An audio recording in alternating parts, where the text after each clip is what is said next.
السلام علیکم دوستو، اسلامی ادوار چینل پہ آپ سب کو خوش آمدید۔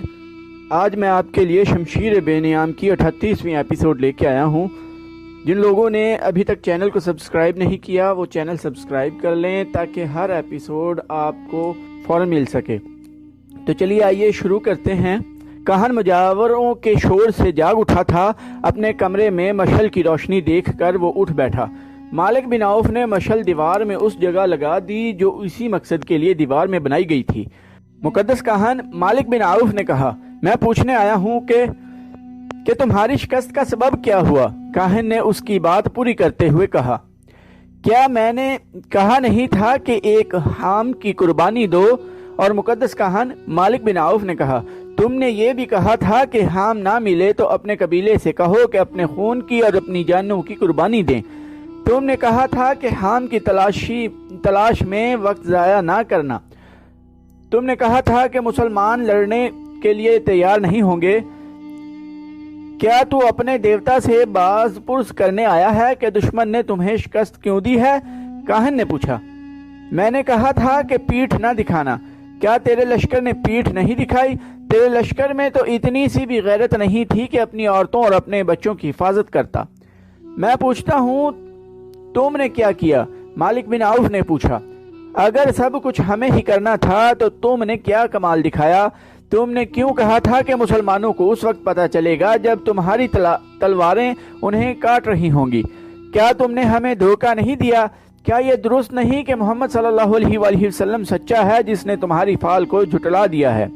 اگر تم کاہن نہ ہوتے تو میں تمہیں قتل کر دیتا۔ اب طائف پر بہت بڑا خطرہ آ رہا ہے۔ کیا تم اپنے دیوتا کی بستی کو بچا سکتے ہو؟ کیا تم مسلمانوں پر قہر نازل کر سکتے ہو؟ پہلی بات یہ سن لے عوف کے بیٹے، کاہن نے کہا، کاہن کو دنیا کی کوئی طاقت قتل نہیں کر سکتی۔ کاہن کی جب عمر ختم ہوتی ہے تو وہ دیوتا لات کے وجود میں تحلیل ہو جاتا ہے۔ تم مجھ پر تلوار اٹھا کر دیکھ لو۔ اور دوسری بات یہ ہے کہ مسلمان طائف تک پہنچ سکتے ہیں، یہاں سے زندہ واپس نہیں جا سکتے۔ جس وقت مالک بن عوف کاہن کے کمرے میں داخل ہوا تھا اس وقت کسی انسان کی شکل کا ایک سایہ عبادت گاہ کی عقبی دیوار پر رینگ رہا تھا۔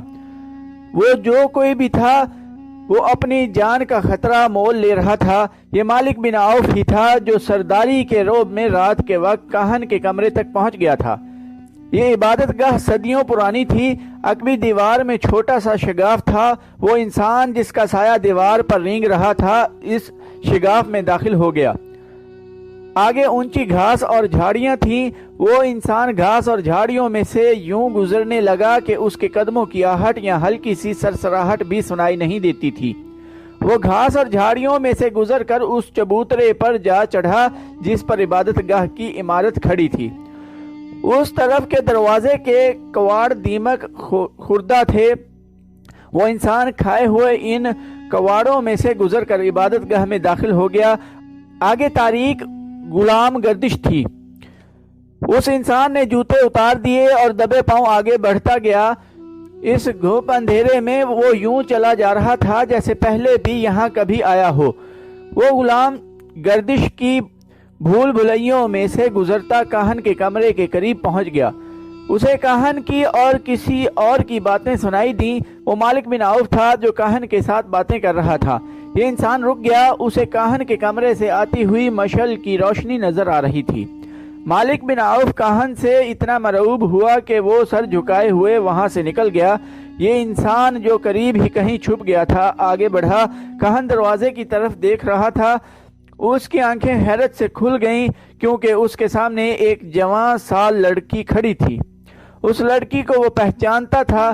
یہ وہی یہودی لڑکی تھی جسے ایک ضعیف العمر یہودی کاہن کے پاس تحفے کے طور پر لایا تھا، اور اس لڑکی کے ساتھ اس نے سونے کے 2 ٹکڑے کاہن کی نظر کیے تھے۔ یہ کاہن کا انعام یا معاوضہ تھا۔ کاہن نے اسے یقین دلایا تھا کہ ثقیف اور حوازن کے قبیلے مسلمانوں کو مکہ میں ہمیشہ کے لیے ختم کر دیں گے۔ اس نے اس بوڑھے یہودی سے کہا تھا کہ دیوتا لات کا اشارہ کبھی غلط نہیں ہو سکتا۔